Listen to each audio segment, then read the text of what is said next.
So in 2026, there's this huge trend on YouTube of creators saying that they've quit social media for X amount of days, or they left social media, and then it's like a huge trend now to make these types of videos.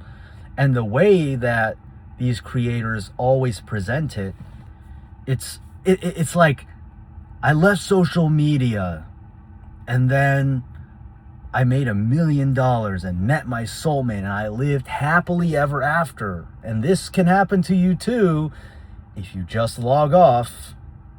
Like, that's genuinely the vibe that I get every time I watch one of these videos. And as someone who has quit social media and deactivated my accounts numerous times, I have to tell you that it's really not that glamorous. It's not as glamorous as all of these YouTubers and all of these influencers make it out to be. It's, put it this way, let's say you have a messy room with a lot of clutter, and every time you go into that room, you see all this clutter and it just messes with your head. You feel stressed out because your room is all messy. You can't think straight. It's kind of, sorry, I'm kind of just pinching my nose because I can feel a sneeze coming up. Anyway, so one day you just take all of the clutter and shove it into your closet and you close the door. Now, for a week or a month or so, you might feel like you've solved the problem because your room is a lot cleaner and you can kind of feel like, okay, I've dealt with the clutter. I have a clean room now. But then eventually your mind is just going to adapt to this new reality, and you're going to, one day when you're just chilling in your room, you're going to look at that closet door, and then it's going to bother you a little bit that all of that clutter is still behind it. The clutter did not disappear. It might be out of sight, but it is not it's not completely out of mind, because you know behind that door all of that clutter is still there. Deleting social media is the exact same, because you delete social media because you're sick and tired of all the brain rot and all of the slop. But let's be honest, some of it is pretty entertaining, I won't lie. But you're tired of all the toxicity and the comparison and the fakeness, okay? Which is valid, okay? That is why I quit social media a lot of the times that I have. And for the first month or so, you feel kind of good because that stuff's not really right there in your face. But as time goes on and your brain kind of adapts to this new normal, you'll kind of realize that all of the brain rot and all of the toxicity and all of the slop, it's not gone. It still exists somewhere, but it's like behind a proverbial closet door, and it's kind of like it's in the corner somewhere. Every time you have your phone, all you gotta do is re-download the app, log back into your account, and it's right there.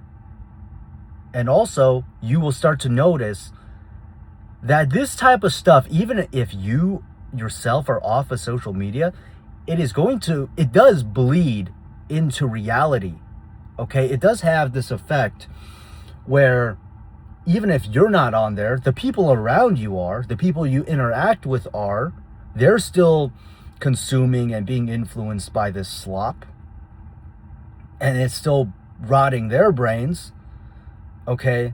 So it's not like you're completely insulated from all this. You will still hear people talking about, oh, did you hear about this influencer? Did you hear about this shit? Or that thing that's happening. And that's still going to weigh on your mind. And like, I remember one time when I was off of social media for quite a while, and then I was trying to hang out with people more in my life. And look, it was a lot better than doom scrolling. I'm not trying to dismiss that. But I remember I was hanging out with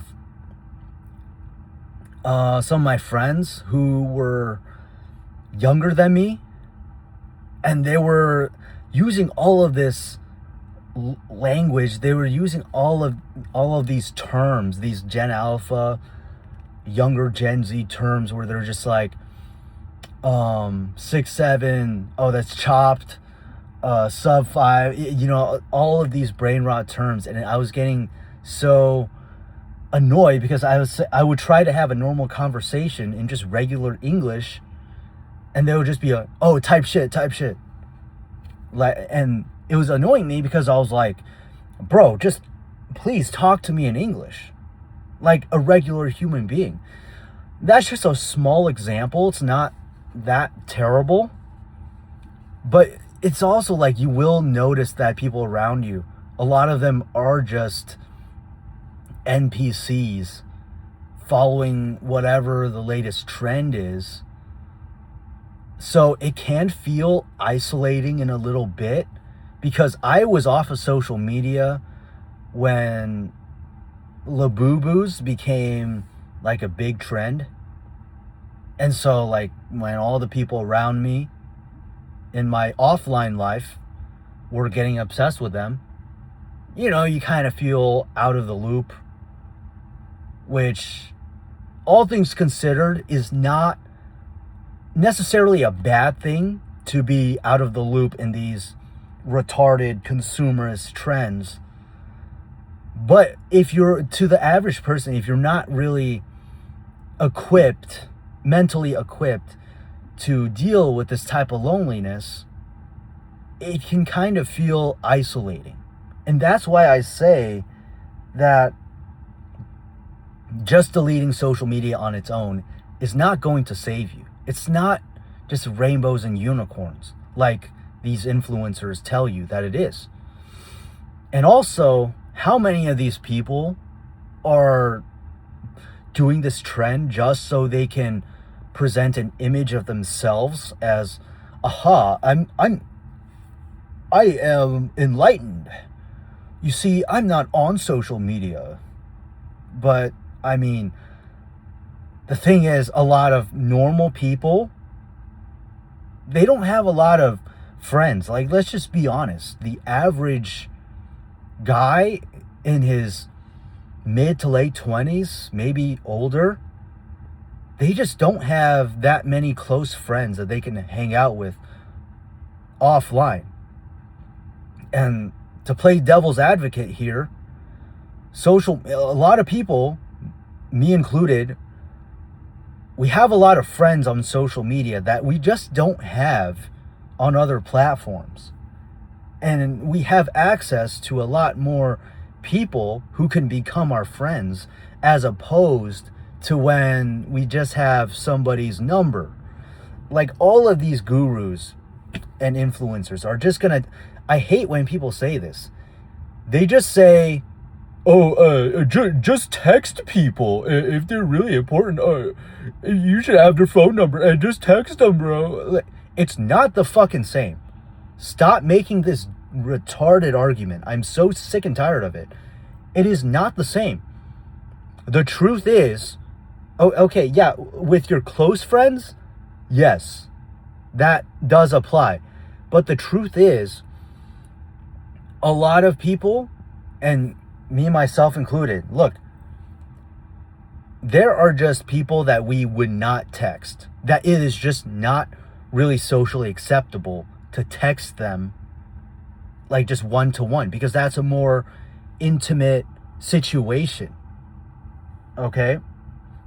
For example, I have a lot of friends that I follow on Instagram that I don't have their numbers. I don't have their WhatsApps. They live in other countries, okay? They don't have WhatsApp, or they don't have, some other app, okay? Sometimes the easiest way to talk to people is just through social media, okay?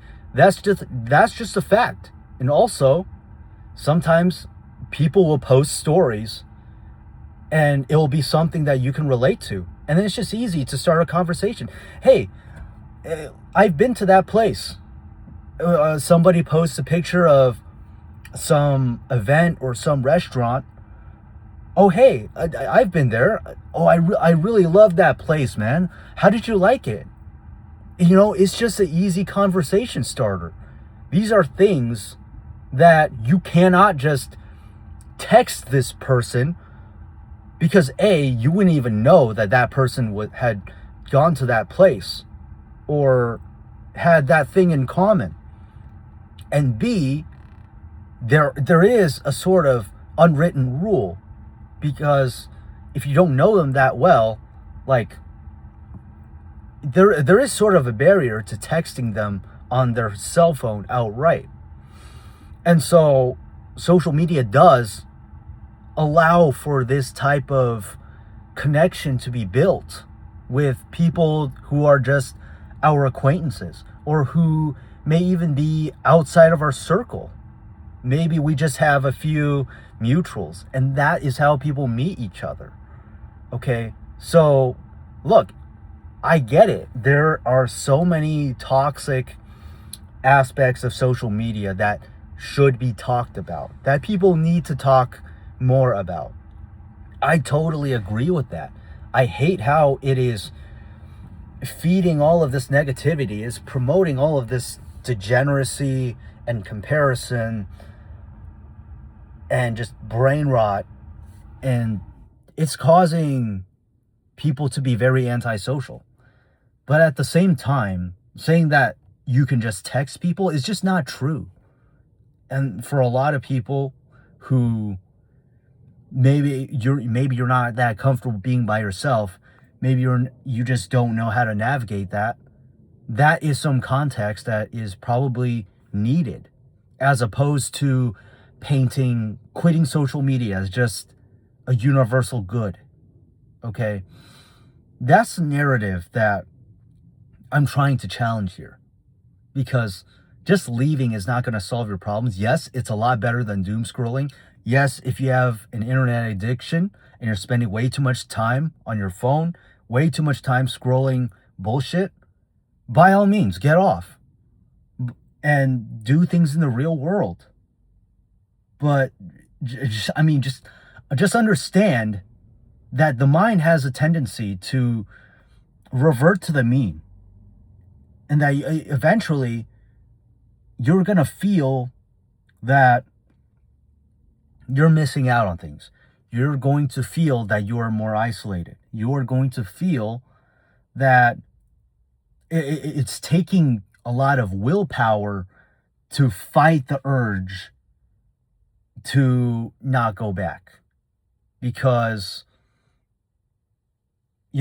like I said, social media, whatever you might want to say about it, it does have a tendency to bleed into the real world. Okay? And, that's just another problem for us as a society to solve. Unfortunately, the algorithm promotes all this bullshit. I wish it didn't, but, that's a whole other conversation. Anyway, I've yapped on for way too long right now. I'll see you guys in the next one.